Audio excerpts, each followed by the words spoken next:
D'abord par goût personnel, c'est-à-dire que ni Élodie ni moi n'avons beaucoup de goût pour la tambouille politique, mais en revanche, ce qui se passe dans les arrière-cuisines nous a toujours beaucoup intéressés.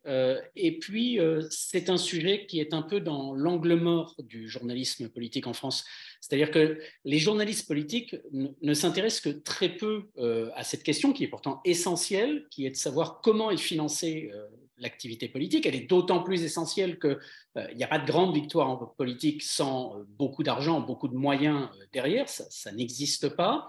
Il s'y intéresse, soyons honnêtes, lorsqu'un scandale émerge, voilà, mais un scandale en chasse l'autre, et y a peu de travail de fond finalement qui est réalisé sur ce sujet-là. Et nous, parce qu'on avait la chance aussi au sein de la cellule d'investigation de Radio France d'avoir du temps à consacrer, de pouvoir travailler au temps long, de suiter les sujets, on s'est dit que tous ces scandales avaient quelque chose en commun, disaient quelque chose du fonctionnement de la vie politique en France, et que les compiler, expliquer, analyser, rassembler toutes ces informations était essentiel pour le citoyen et l'auditeur et le lecteur.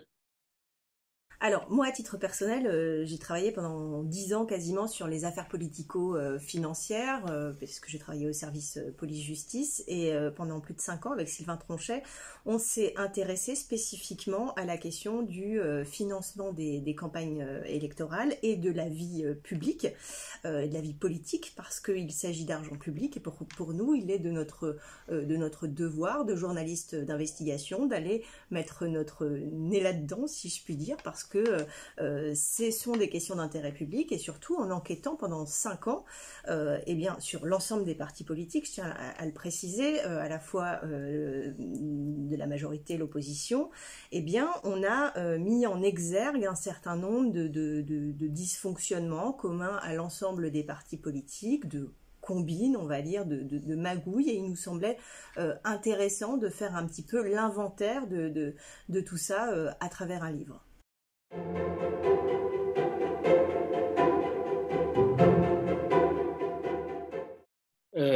Ouais, c'était un choix de faire de la bande dessinée parce que Élodie et moi, on avait déjà touché à la bande dessinée, notamment grâce aux gens de la revue dessinée,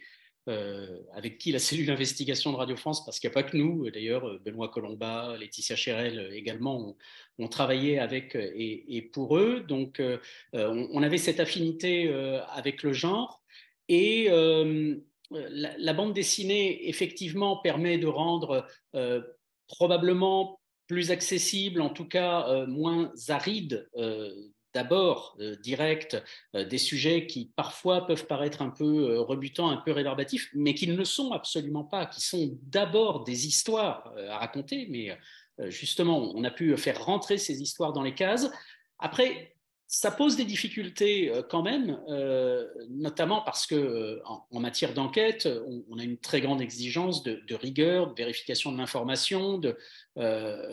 cadrage juridique également de ce que l'on doit faire. Et comme ça réduit quand même le volume de texte que l'on pourrait avoir sur un livre, un essai, hein, tout simplement, qui ferait la même taille, il faut faire extrêmement attention à ne pas faire des raccourcis qui deviennent d'un seul coup des imprécisions qui, à la fois, pourraient tromper le lecteur et pourraient nous mettre en danger juridiquement. Mais c'est un exercice passionnant parce qu'une fois qu'on a fait ce travail avec la bande dessinée de synthèse qui est absolument essentiel, on se retrouve avec un récit qui est probablement beaucoup plus fluide, beaucoup plus sympathique à dérouler que si on l'avait écrit sur un essai, probablement. Par ailleurs, la bande dessinée, ça permet effectivement d'introduire dans les enquêtes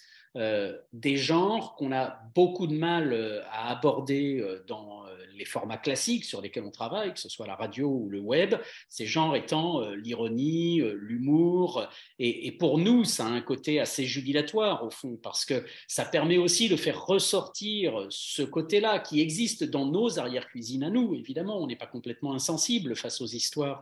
que l'on raconte, elles nous font rire, elles nous offusquent parfois, il peut arriver qu'elles nous révoltent aussi ou qu'on s'en moque, et la bande dessinée nous permet d'amener également ce genre-là qui d'habitude nous est interdit, nous est fermé, et quand en plus on le fait avec un dessinateur comme Erwan Terrier qui a à la fois ce côté très académique, c'est-à-dire que son dessin est un dessin extrêmement réaliste, et c'était quelque chose auquel on tenait beaucoup. On voulait que lorsque l'on voit un Sarkozy, un Chirac, un Hollande, on les reconnaisse au premier abord et il les met en situation. On les revoit dans des scènes qu'on a connues qui tout de suite nous ramènent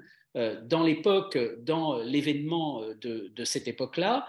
mais qui en plus est un dessinateur de presse, donc a un vrai talent du côté de l'humour. Je pense qu'on a réussi à monter un cocktail qui permet d'aborder toutes ces choses-là à la fois.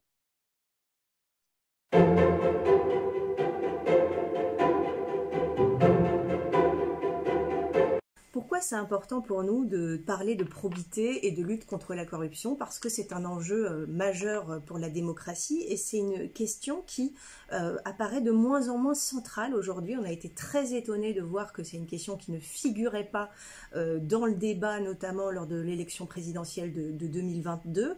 Et après, j'allais dire, quand on voit aujourd'hui le taux d'abstention aux élections, quand on voit le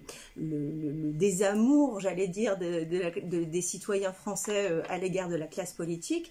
on peut se dire que aussi ces affaires qui défraient la chronique depuis 40 ans, elles tiennent aussi une part importante dans ce désamour et dans ce désaveu de la classe politique. Donc c'est important aussi qu'il y ait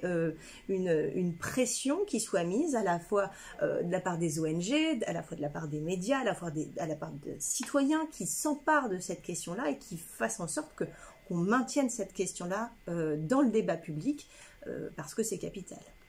Le financement politique, c'est quelque chose, encore une fois, qui est peu étudié en France, peu documenté. Or, pourtant, il est majeur dans deux cadres. Un, c'est le respect de la règle du jeu, et deux, c'est la problématique potentielle du conflit d'intérêts. La règle du jeu, c'est à partir du moment où quelqu'un ne respecte pas la règle du jeu et finance son activité politique en utilisant des voies détournées, voire illégales, il vole la victoire aux autres. En fait, on est, pour faire une analogie avec le sport, dans le cadre du sportif dopé qui vole les victoires de ceux qui ne se dopent pas. Et ça pose un problème du point de vue de la morale, et puis au-delà de ça, parce qu'on est quand même dans... Voilà, si c'est l'élection présidentielle, c'est l'élection suprême. Et donc, il faut qu'on puisse s'assurer que la réglementation est bien appliquée et que les organismes chargés de les appliquer ont les moyens suffisants et la volonté et les mains suffisamment libres pour pouvoir le faire. Or, à toutes ces questions-là, on peut répondre que ça n'est pas le cas. C'est un peu mieux, c'est ce qu'on dit, mais ça n'est toujours pas le cas. Et puis, il y a la problématique du conflit d'intérêts. C'est-à-dire qu'il faut savoir aussi qui finance la politique. Or, de ce point de vue-là, en France, on ne sait pas toujours bien exactement qui finance les politiques. La campagne de 2017 d'Emmanuel Macron a été un très bon exemple de ce genre-là, puisqu'elle a été financée, c'était une première en France de cette ampleur-là, quasiment exclusivement par des dons de personnes privées, mais on ne savait pas qui étaient ces personnes privées. Or, il y avait parmi ces personnes privées des cercles, des regroupements, en tout cas d'intérêts de personnes privées qui ont voulu soutenir ce candidat. Or, il faut qu'on puisse le savoir, et de ce point de vue-là, il n'y a pas de transparence en France. La France, là encore, est très en retard par rapport aux grandes démocraties occidentales. Ce qui veut dire donc que ces questions majeures, essentielles, respect de la règle, transparence, sont peu étudiées, peu documentées, peu portées à la connaissance du grand public. C'est pour cela que je pense très honnêtement que notre livre est un livre d'intérêt public, et c'est pour ça qu'on a voulu le rendre le plus largement possible diffusable à la portée du grand public en utilisant notamment le format de la bande dessinée.